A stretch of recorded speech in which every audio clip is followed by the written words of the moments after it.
with Tyler Head and Gamecock Central on your home of the Gamecocks. 107.5 The Game. It's the Garnet Trust Hour on your home of the Gamecocks. 107.5 The Game. To the Garnet Trust Hour here on 107.5 The Game. Tyler Head and Chris Clark along with you this morning. Our special guest today, I'll make sure I pronounce this name right, Damola Salami from Gamecock Men's Soccer. Did I say that right? Yeah, you did. Damola Salami. Thanks for having me. No problem. We're excited to have you here. I wanted to make, I hate messing people's names up. I checked with Chris earlier. I'm like, I just want to make sure I pronounce this right. Yeah, you're doing well. A lot of pressure because I had to do like the phonetic spelling over text. Yep. So it's like, how do you kind of do it? But Damola's like, yeah, it's like the meat. Yep. One of my faves, by the way, like a good Italian sandwich. Really, I'm not actually a fan of it. Really? I don't like it. Nope. Is it just because you're uncomfortable because it's your name? I think so. I heard it so much when I was a kid. Just never liked it growing up. If you want some good salami, go to Firehouse Subs. Yeah, they do. Yeah, absolutely. Good plug there, Tyler. Now, we're excited to have you, though, man. We had one of your teammates on not too long ago, Adam Luckhurst. Big Tony Anon fans. You know, we talked about that. He's on the early game with Bill and Preston and Jen. You know, a good bit as well. And so we got a lot to dive into with you. We were talking off air in the studio before we came in about a bunch of things, like big picture, like college soccer things. Looking back on some of the athletes that you have had come through your high school, actually in Atlanta at Greater Atlanta Christian, and then of course kind of the future here at South Carolina. So a lot of that stuff, a lot to get into. But let's start with this. Let's get to know you a little bit before we kind of dive into your young career here at South Carolina. Tell us how you got here, basically. Like, kind of how did the process go with Coach Tony bringing you here? Well, I think it's important to start off with just how the process kind of works for college soccer. Yeah. So in football and basketball and other sports, sometimes you see like guys like getting interest early in high school, like schools reaching out to them. But for soccer, like no coach can legally contact you until June 15th going into your junior year of high school. So it's like it kind of keeps you on your toes like the entire process of high school. So like you're constantly sending out emails before then, like to every coach you're trying to go play for them.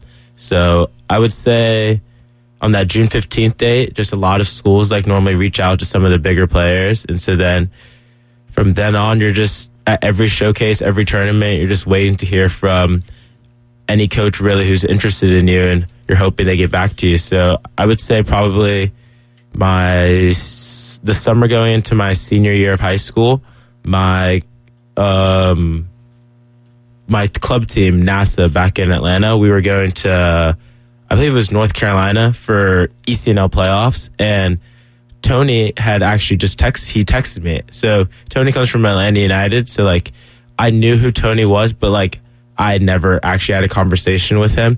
But he reached out to me over text like about a week before I headed out to North Carolina. He was like, "Hey man, this is Tony. I was the former director of Atlanta United, and now I'm at South Carolina and interested to have you on a visit. We like you." And so I was like, wow, okay, like I know who he is, like sounds like a cool opportunity. So I immediately got on top of that. So we set up a visit, and then actually while I was at Nationals too, he came and watched a few of my games, him and some of the staff, and so that was good. I got to meet him, talk to him a little bit. Then I came on the visit, and I would say like me, my family, like we were just captivated by the campus. We loved it.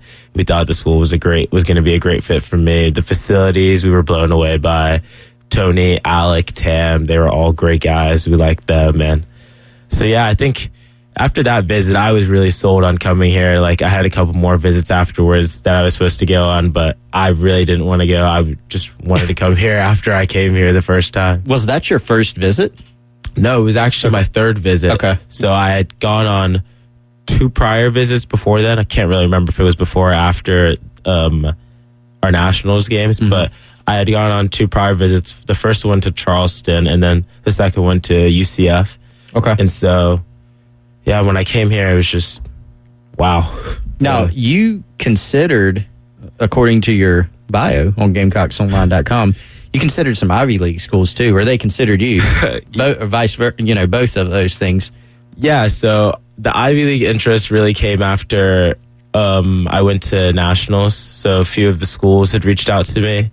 Cornell, Princeton, just were a couple, and so at the time I was just like, I don't really think that's for me. Like, I want to go to SEC school. I want to come play here at this school, and I ended up not going on those visits. I said thanks, but I'm not currently interested in that. So yeah, I chose here. You mentioned Coach Anna being with Atlanta United, meaning that you are from Atlanta, obviously knowing him from that. How much of an influence with his, presence in Major League Soccer previously before coming here, did that have an effect on you choosing South Carolina?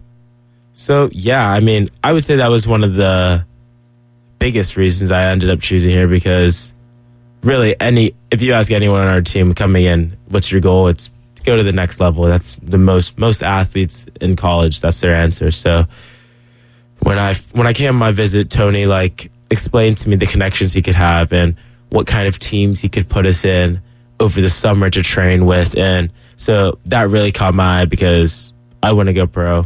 Most players on our team want to go pro. So when you hear stuff like that, it really makes you want to come to the school, because some other coaches have connections. But another thing with Tony is not only does he have his MLS connections, he also has connections overseas, since he's from England, obviously.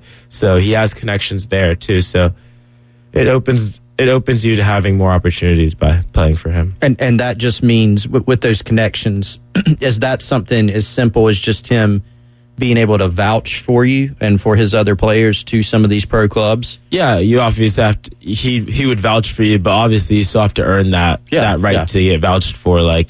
If you're playing well and he thinks that you'll be able to back up what he's going to say about you, then yeah, he'll reach out for you. He'll stick his neck out for you and try and help you. I think that was interesting what you said about the recruiting kind of timeline. So it seems like men's and women's soccer may be a little different, because some of the women's players have told us if you commit as a sophomore in high school, that's late, really, right? Yeah, so actually one of my good friends back in high school, she committed her freshman year of high school, maybe the first month into Ohio State. And so I know since then they've changed that rule. Okay. So they used to allow women's players to get recruited early on in the process, but I know they've changed it a little bit lately, and so now it's the same as us. I'm pretty sure. Is that better, you think? I think so. I think it allows every player to develop until a certain point in time, and then everyone gets recruited at the same time. And I also think it's better for schools too, because sometimes you may end up recruiting someone a little early, and then 4 years down the line you don't really know how someone can pan out. You change a lot from your freshman year in high school to your freshman year in college. That's what we talked about. Yep. And same in baseball. You know, 14-year-olds, 15-year-olds committing, and you kind of have to do it that way because of how the rules are structured, but it's tough for everybody. Mm-hmm. Did you even think about college a lot as a high school freshman? What is college? I mean, it was you knew that's where you were going after high school, but I didn't really have it on my mind, where am I going to go? I didn't really start thinking about that till junior year, second semester. So when you talked about getting noticed, you mentioned your club team and these tournaments. Are those in the kind of college soccer recruiting world, are those types of showcases, is that, I guess, the best, most effective way you get recruited? Do you have coaches that just, hey, I'm just going to go to a GAC game like Greater Atlanta Christians? Do you see that a lot? No, 100% club competition is the number one. It's a common misconception. People are oh, how come you didn't play high school? Or are you not getting recruited in high school? It's not like football at all. You don't, no coach goes to high school games, really. It's not very common. It's not efficient, right? The only time it happens, honestly, is prep school. Prep school, they'll come to those games because it's a little different. But normally the best players are playing in either ECNL or MLS Next, where you can't even play for high school at all. So yeah, it's definitely at those club competitions that you get recruited. So off of that, if high school isn't a good standard to base talent off of, how do you know if you're good enough to play in some of these other leagues while you're still that young? Honestly, tryouts, they'll let you know there's different teams. So, like, there's probably about 4 teams at each club that you can make. And also, like, you normally know by high school if you're good enough to play for those teams or not, because most of the kids have been playing since, like, 5, 6, 7. Mm-hmm. And so, like, there's a kid every here and there who's, like, 10, 11, they start and they end up just being really good. But, like, normally by high school, you have a pretty good understanding of, like, where you fit. When did you start? When I was 3. 3? Yeah. Jeez. And what league? I mean, seriously, like, I'm not trying to be funny. Like, I coach, that's a very loose term, by the way. So I coach my 2 girls who are 7 and 8 in our church league. Yeah. And if you ever want to come help, please. But, like, 3-year-olds in soccer, like, it's just funny because, like, if you can even keep, like, a 6 or 7-year-old from, like, just running off the field, you know, like, if you can keep them on the field, you're a great coach. But, like, what does that even look like to start at 3? So when I say I started playing at 3, I mean, that's the first time I was introduced to soccer. You're, like, picking up a ball. So it's exactly like what you're saying. Church league, I was soccer, like, running through all the sports, really. Mm-hmm. I would say around 6 or 7 is when I started playing rec. Maybe I was 5, started playing rec. And then by 8, I was playing, like, academy for, like, a club. And that was, like, a little bit more competitive. Like, you didn't really keep track of where you were in standings. But then when you're about 10, it was like, okay, first place, second place, third place. You're going to tournaments and stuff. So, yeah. All right, going to hit our first time out, come back on the other side, continue our conversation with Damola Salami of the Gamecock men's soccer team here on the Garnet Trust Hour on 107.5 The Game.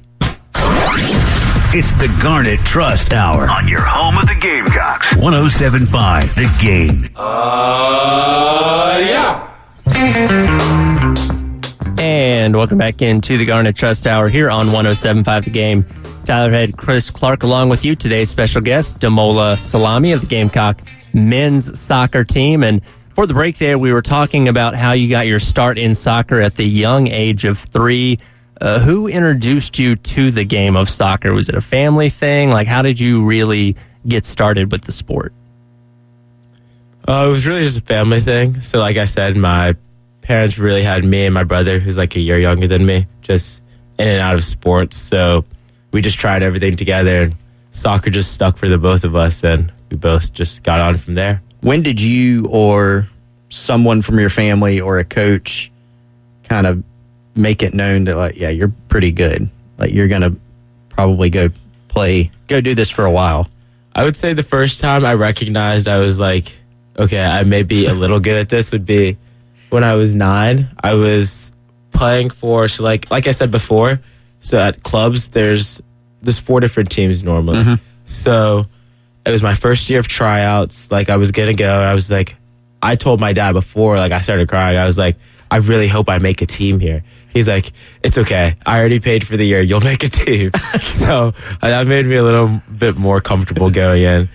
But we had actually missed the original tryouts because we were out of town. So I was doing like a second tryout where all the teams were really full at that point, but I didn't know. So after the tryouts, they called my dad like about a day or 2 later. They were like, hey, your son made the bronze team, which is the 3rd team. But in my head, I'm like, oh my God, I made a team. So like, I was super excited. Like, I can't wait to play. And so I would say probably about 2 months into the season, it was going well. Like, I didn't really care. We were just having fun. Like what 9-year-olds do, run around the field and you hope you score. Yeah. So, I ended up finishing the season with like 56 out of 80 of my team's goals. And I remember at every game, the under 10s coach for the next year for the top team, he would come watch my game, and then he would drive off after the game, and I kept seeing him. And so then one day after the game, he was driving off, and he saw me, so he stopped, and he looks at me and goes like, you'll have a future in this. You're going to be on my team next year. And so I was like, maybe this is for me. And that was the top team for the next year. So wow. I was like, okay. So more on soccer here shortly, but I have to take us on a little bit of a detour to some other sports. We're talking off air here during the break, and I asked you, what else you like to watch. You like to watch a lot of different sports. Tyler, we have a Formula One fan. All right. In the house. Now we're talking. Yep. So I'll let y'all riff on that for a little while because I have no. We're talking about NASCAR, Formula One, big difference, obviously. Oh, very big difference. Yes. I'm a motorsports enthusiast myself. Gotcha. Who's your favorite Formula One driver? My favorite Formula One driver is Charles Leclerc. Okay, that's Yeah. a lot of very I'm trying to think of the right word here, like casual fans would just say like Lewis Hamilton or maybe more recently like Max Verstappen. Leclerc, that's a good pull. Man, I do not like Max Verstappen. You don't like Max Verstappen. My dad's the one who introduced me, and he loves Lewis Hamilton. So whenever I see Max Verstappen, I'm not a happy man. I'll say that much. You're going to be very unhappy for the rest of this season, unfortunately. Yeah, I know. He looks good. He looks really good. How long have you been an F1 fan? Oh, I would say probably just a little under 2 years now. Okay. Like I said, my dad introduced it to me. I watched the Netflix documentary. I was just about to ask if Drive to Survive pulled you into it. Yeah, I think that's what pulled most fans into it, honestly. Yeah. I've been a casual observer for a long time. Really? And honestly, the show didn't really get me into it. I was working a job a couple years ago where I had to be up really early on Sundays. Most of the races start at 8, 9 in the morning. So I was like, may as well watch this, and just kind of got sucked into it. But that's a funny way to get into it. Yeah, it's a different kind of racing. It took a little bit of time to get used to it for me. For sure, because, I mean, growing up, I would see NASCAR on the TV every now and then, and I'm not a huge fan of it, but Formula One, I don't know why, it was just a lot different to me. Maybe because I got to engage with the drivers through the show a little bit, but I liked it. Now, a lot of people consider Formula One to be the soccer of motorsports. Would you say that's an apt comparison? I wouldn't say that. I mean, some of those crashes look pretty bad, so I wouldn't say how it's a soccer motorsport. What do you mean by that? Well, I think people on like a global scale, because NASCAR, IndyCar are very much American, and there's some international appeal, but for the most part, F1 is obviously worldwide, and it's kind of thought of as the higher class of motorsports, similar to how soccer, like from a worldwide perspective, is like, okay, soccer is a bigger deal than football or baseball, and seen as more of the, I guess, classier sport in some respects. Oh, okay. I think Damola thought you were making like a soft. Yeah, I did. I thought you were saying soft. I would agree with you on this. That's not what I meant. Yeah, definitely. Soccer definitely not soft.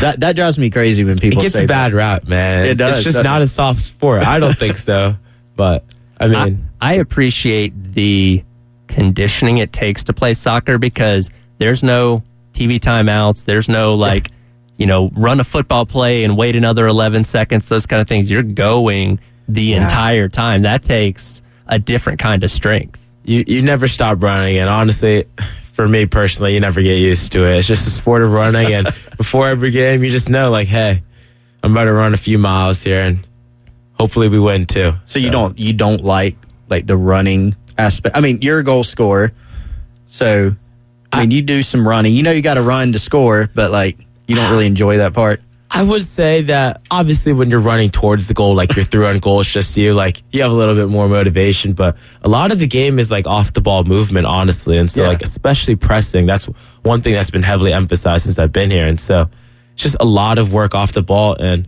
Tony always says that if you don't want to run, you're not going to play. So it's the truth, though. You have to be able to run to maintain a starting position or any sort of playing time in the sport. It's a sport of running. How do y'all condition? I mean, is it like a combo of sprint and distance running and then just training, practice? What's kind of the combo of how you get yourselves into shape? So a lot of work goes in the summer off season on your own when you're with the team captains and stuff in the gym. So I would say a lot of it is quick half field sprints, I would say, and just 10, 15 of those. I would say a major one that's really gotten me in shape, honestly, is something our strength and conditioning coach calls Vegas. We go on the bikes in the gym, and he pulls out a deck of cards, and you pick a card, and then you go on the bike. And so, if it's a black card, like a six of spades comes on, then you're on the bike. 10 seconds, you burn 10 calories, and it'll show you. And it sounds easy, and you do probably 3 or 5 of them. But if you ask anyone on our team what their least favorite workout is, it's probably that. It's one of the hardest things you'll have to do. And it works. It works. It'll get you in shape. but it's not fun. We'll the keep process this of it. We'll keep this conversation going on the other side. As we hit this break, though, I want to let you know that Monster Jam is coming to Columbia, to Colonial Life Arena, April 22nd and 23rd for the Arena Championship Series. Experience world-class drivers showing off crazy skills and head-to-head battles for the championship. Again, coming to Colonial Life Arena, April 22nd and 23rd. Keep it locked right here on 107.5 The Game, as we'll be giving away tickets as the week goes along. Don't call right now, but later on today, we will have a family 4-pack of tickets to give away. But if you don't want to win those tickets, you can also go online and register to win a family 4-pack of tickets and 4-pack of pit passes at 1075thegame.com. We'll be right back with the Garnet Trust Hour right here on 1075 The Game. And welcome back into the Garnet Trust Hour here on 1075 The Game. Tyler Head, Chris Clark, along with you. Our special guest today, Damola Salami of the Gamecock men's soccer team. And we were talking about conditioning before that last break there. Is there a difference in the conditioning level you need to have to play at the club league level in high school compared to what you need in college? Yes, there is a massive difference between all three, too. In high school, I would say you don't need to be conditioned at all. We would actually never do conditioning in high school soccer. And club, you need to be fairly conditioned. Like if you're not able to run, it's going to be fairly obvious. And then in college, it's a drastic difference. I would say it's probably, for me, it was one of the hardest things I had to struggle with coming in as a freshman, and I wasn't really aware of it. But it's definitely much different here. Plus, another detour. I feel like I keep doing that. But we keep talking about all these interesting things off air. You were telling me, so you grew up mainly in Atlanta, but you were born in New Jersey. Correct. Okay, so you like New York sports teams. Yep. So you like the Giants, big NFL guy. We were sitting here talking about who the Panthers may take at number 1. Who do you want the Giants to take, by the way? I want us to get Jackson Smith and Jigba. I don't know if he'll fall to us, though, but I hope we can get What him. pick number do the Giants I'm have? pretty sure we're 25. Okay, yeah, you're down there a little bit. You a big Danny Dimes fan? Before last season, absolutely not. Last season, I think he earned the right to get another year or two. I'm not sure about the massive contract we just gave him, but you're either releasing a guy or giving him a massive contract nowadays. Yep, that's what the game's coming to. It is what it's coming to. Yeah. Okay, so who else? So NBA, you like NBA too? Yep. So Knicks getting into tough it. existence for a while. I've tried not to follow too much, but this season clinched playoffs already. We're looking better. So Any others? Like, are those the main two? I'm trying to get into MLB, and I feel bad because I would just hop on the Yankees, and that's kind of unfair. Should be a Braves fan. No, Yeah, you should be. I can't though. Yeah, you can. I don't want to do an Atlanta team. Yeah, you don't want to split your allegiances. No, and ever since I saw that Falcons-Patriots Super Bowl, I told myself I wouldn't follow an Atlanta team. Well, they've since reversed it a was a little bit. I'm from Georgia myself. Oh, so, really? Yeah, I'm from. You familiar with Covington is? Yeah, I'm from Covington. Gotcha. Yeah, He's telling me that he was not a Rutgers college football fan. Nobody is. That was a very lots of good decisions. I've yet to meet one in my life, to be honest with you. Yeah. no one should do that. Yeah, no one should do that. Which is funny because they're the ones that played in the first college football game in like 1869 against Princeton. I did not know that. That's the birth of college football. Whoa. And sometimes when they play, it looks like the death of college football. It looks pretty bad. All right, so let's get this one from you. Y'all were talking earlier about how a lot of people got like introduced to Formula One. So like my introduction to actually watching soccer, I still don't watch like MLS. Can you do MLS? I can't do MLS. Okay, yeah, just not good enough. All right, That's exactly what Luckhurst said. Yeah. so I is Tony offended by that? If you say that, by the way, I don't really know, honestly. you should try it. See what he says about that. But my introduction to soccer was a World Cup. I turned it on one year. Can't remember what year that would have been. 10 maybe? I don't know. And I was like, this is awesome. I never really watched it. So I watched that. And then it's exactly what you said, Tyler, like early in the morning. So I'd be waiting for college game day to come on at 9. Mm-hmm. And as soccer's continued getting more and more TV spots, you're like, what can I watch at 8 that's not like a cartoon with my kids? And Premier League's on. Yeah. Like, this is also awesome. Premier League, man. It's fascinating. I love it. Ever since like maybe 12, 11 maybe, me and my brother and my dad we'll probably watch every weekend. We all support different teams too, which keeps it interesting. So Who's your team? I like Manchester United, so I normally get the most hate from the other two. My brother's a Man City fan and my dad's a Chelsea fan, so they've both seen success recently and we haven't, but we're on the come up and we're going to be back. What are your thoughts on Arsenal?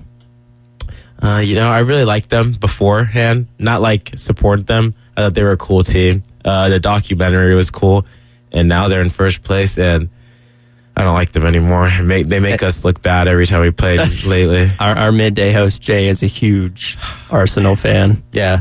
Hope you don't run into him. He'll irritate you. Kat Berry from the women's team hates Arsenal. Really? I think she's Man United I think she was Man United. That would make sense. Yeah, she absolutely hates Arsenal. Like, can't even mention it around her. So your hate not as strong. No. For those guys. All right, let's do a little bit more off the pitch, so to speak, with you. Give us your worst / most controversial sports take. Do you have like a LeBron's better than MJ, or do you have a it can be anything? Kind of putting you on the spot a little bit. It's my Premier League take, and if you ask anyone who knows me, they'll tell you, but Marcus Rashford on Manchester United is the best player in the world. Ooh. That's my take.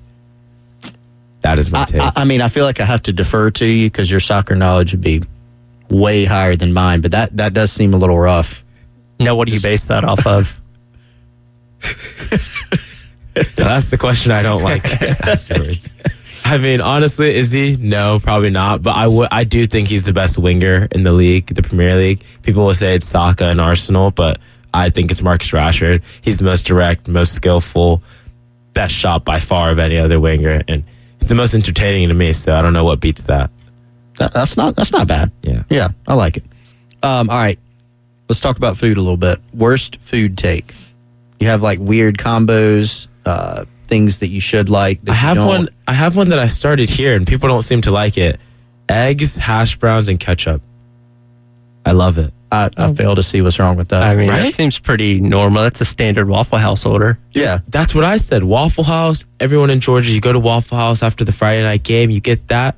It's amazing. But here I go to the breakfast in the morning, put some eggs on my plate, some hash browns, put some ketchup on it. And So- everyone's just looking at me like, what are you doing? Are you putting the ketchup directly on the eggs? Because a lot of people feel that's controversial. I'm putting it all over everything and shaking it up. Okay, I'm okay with that. I think it's okay. That's not bad, but see, I would do. I'm fine with ketchup. I don't do it a lot. I think that would need to stay on the hash browns. Just the hash browns. Yeah, just hash browns. So you won't mix the hash browns and the eggs? Not if there's ketchup in it. If there's hot sauce, it can all get mixed together. See, I can't do hot sauce. Cheese. You don't like hot sauce at all? Nope, I don't like hot sauce. Golly. So no spicy foods. I like spicy food. I don't like hot sauce. Okay, it's like a peppery kind of spice, that kind of thing. Yep. Chili flakes, things like that. Okay, that makes sense. All right, we've been talking about Tony Annan. Yep. Do you have a good story? Good Tony Annan story. Do you have an What do you mean? impersonation? I can't do a person. Adam refused. He was like, nope. I'm not doing that. I think he had just come from practice and he was like thinking about the next time he had to go on the. Yeah. And Tony probably listens, so I'm not doing that.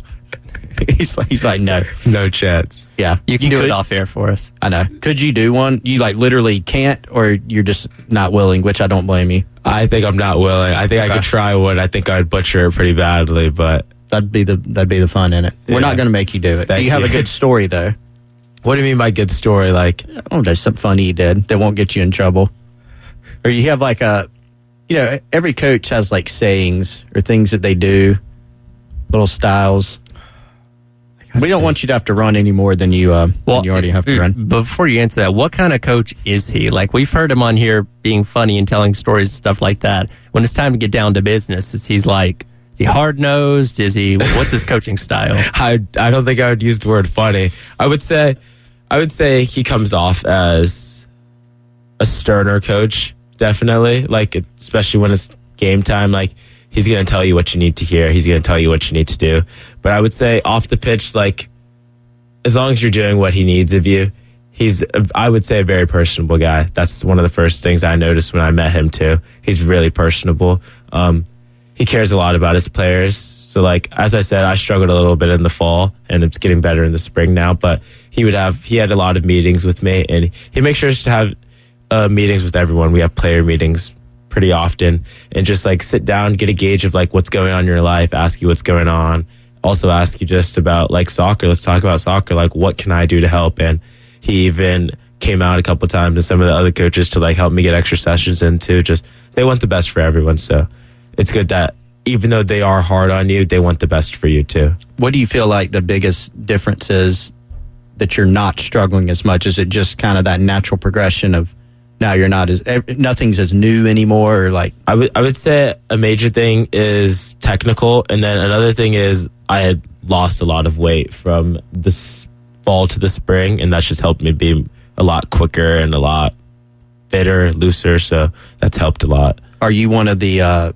You consider yourself a fast guy? I mean, obviously you got speed but just in a relative sense. I mean, I think I would say I'm fast. I wouldn't say like I'm extremely fast. Like John Eskay on our team, he's the fastest person I've ever seen. But really, yeah. Like, what could he run? Like, put it in a football, American football. If you were to run a 40 like a 40, time, yeah. I think I've heard him say he ran a 40 and a 4.3 and it was lasered. I don't know if I believe that, but that's a bold claim. Yeah, I don't know if I believe that, so don't quote me. But he's really fast.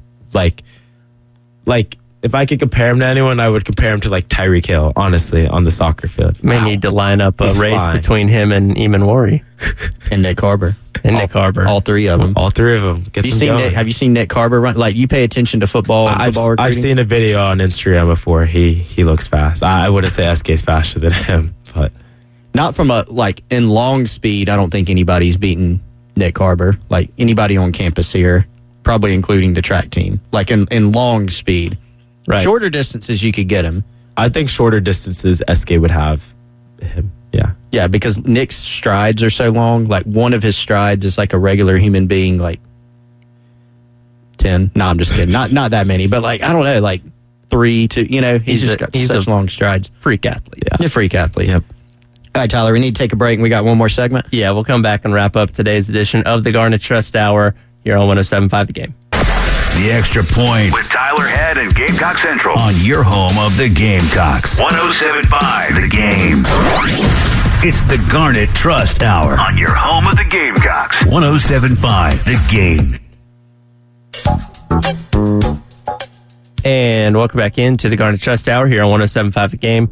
Tyler Head and Chris Clark along with you. Special guest today, Damola Salami of the Gamecock men's soccer team. Couple more minutes to go here. Must say, you're very natural behind the microphone. Some people are very shy and reserved, but you got a good personality for this. Thank you. You, some people come in here and they're like, this is actually kind of cool. Maybe I'd like to do some radio. It is one cool. day. Yeah? I was thinking about it. I was like, whoa, I didn't expect this. What are you thinking about doing? I know you want to play for a long time, but what are you thinking about doing after that? So I just switched my major to finance, and so I want to be an investment banker. It's a lot of hours, but I think it'd be a cool job to have. That's what I'm thinking about. Go to New York, have fun. Unless you get rid of that idea and become a radio host. Hey man, maybe I'll be here in 4 years. Maybe you'll be here. Yeah, and you watch a lot of sports, obviously. Yep. A lot of different sports. So I feel like you watch more sports than I do. Probably. I kind of get into my like college football. Like, that's mainly what I do. Yeah. At Gamecock Central, like college football, recruiting. So I kind of get in that. Don't get to watch enough sports. You mentioned that you did watch the NCAA men's and women's Final Four. Men's game, it was okay. It was just all right. It wasn't that exciting. I think everyone kind of knew it was going to be a bit of a blowout. Yeah. But I thought SDSU were going to make it entertaining at the end, but they did. They cut it to, I think, 5 at one point. Yeah, then like stretched back out. Pretty late in the game. Now, how did your bracket do this year? Did you fill one out? So I'm pretty sure we had a game like a couple days, like the weekend before, like brackets were submitted. And so we were in math class. Me and my teammate Micah were in math class. Like, okay, let's make our bracket real quick. Like, let's get this in. Like, because we had made a little group. So we go to make the bracket, and it's like no more entries are allowed. I was like, what? So then we look, and it's Thursday, and the tournament has started 3 minutes ago. Oh, no. And we were like, oh, my goodness. So it was the first year I didn't have a bracket, and thank God, because I know it wouldn't have looked anything like it panned out to be. But Technically, you didn't get anything wrong then. perfect bracket. If you think of it that way. Hey, perfect bracket then. Mine was decimated Really? early. For some reason, don't make fun of me. I Here we picked go. Duke to win. I was counting on them. Terrible pick. It wasn't awful. It wasn't my worst, but I was counting on them like getting hot. Mm-hmm. You know, and hey, given how the tournament went, like it's not that far fetched that they could have made it. I mean, look at who got knocked out, who made it. Speaking of Duke, that was a school you considered a little bit, or no? Yeah, it actually came down between Duke and South Carolina. Okay. And, yep. We were talking about Duke earlier. They're a pretty good program. Mm-hmm. You mentioned something that was very interesting to me. You mentioned that a lot of guys like you have come here because of Tony, but you also talked about the facilities, Right. like how great they are compared to even some programs that are like national powers, right? Yep. So I would say that, like, honestly, like you said, the reason I came here was Tony. So it came down. I had Duke and South Carolina were the last two that I narrowed down. And so I had been on my visit at both, and Duke was like it had more history. It was probably ahead of where we were at the time. And so it was like, okay, this is like I could go in there, maybe not play as much, but like I'd be playing for a really good team, already well-established team, or I could come to South Carolina and help with this project that Tony's starting here. And the project and the idea of working and playing under Tony intrigued me. And yeah, like you said, the facilities here are better than any of the other facilities I visited, and it wasn't even close. I would say there's very few schools in the nation whose facilities are like ours. Wow. And we've heard that from not just you. There's been other. Adam Luckhurst mentioned that. Yeah. We hear that on the women's side too. So that's fascinating. How close do you think y'all are as a program? Like, I look back at last season, and there was a lot of close calls. Mm-hmm. Like, you think about Clemson, you think about Kentucky, right? I mean, a lot of teams who are elite right now, and y'all are right in it with chances to win those games. I would say last season was hard for us. It's definitely not what we were expecting, like final record outcome wise. But I would say an important thing to like highlight of last season is that it's our coaching staff's second year. Mm-hmm. I'm pretty sure we brought in 18 new guys last year, including freshmen, grad transfers, and et cetera. So it's about gelling all those guys together.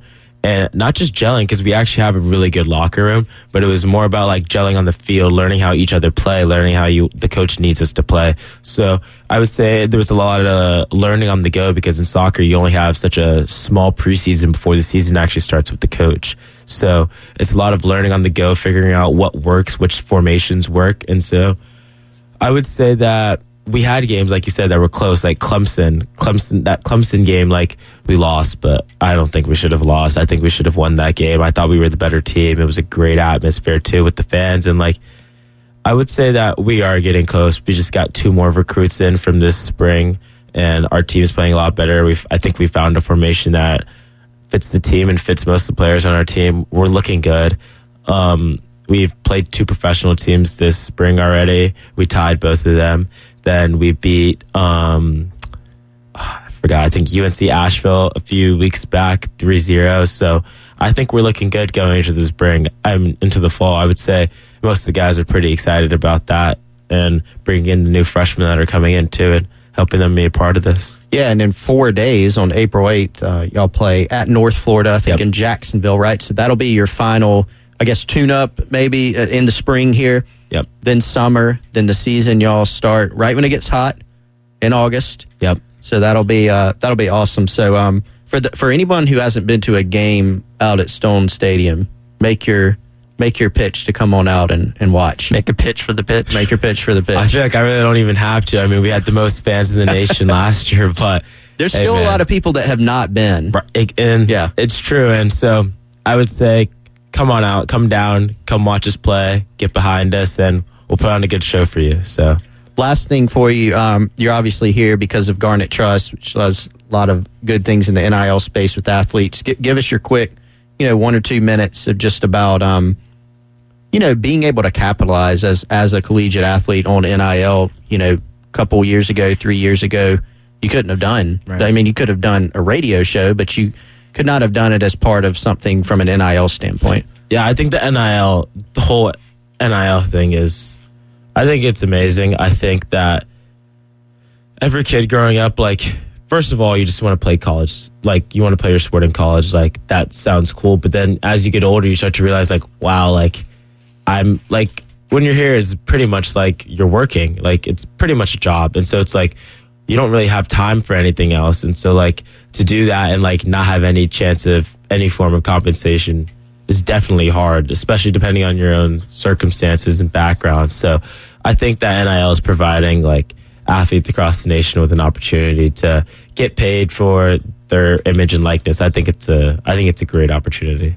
Well, that'll do it for today's edition of the Garnet Trust Hour. Damola, thank you so much for joining us, and wish you and your teammates the best success this upcoming season. And we're excited to follow your career going forward. Thank you so much, and thanks again for having me here. Absolutely. Coming up next is the Gamecock Central Takeover Hour, presented by Firehouse Subs, right here on 107.5 The Game.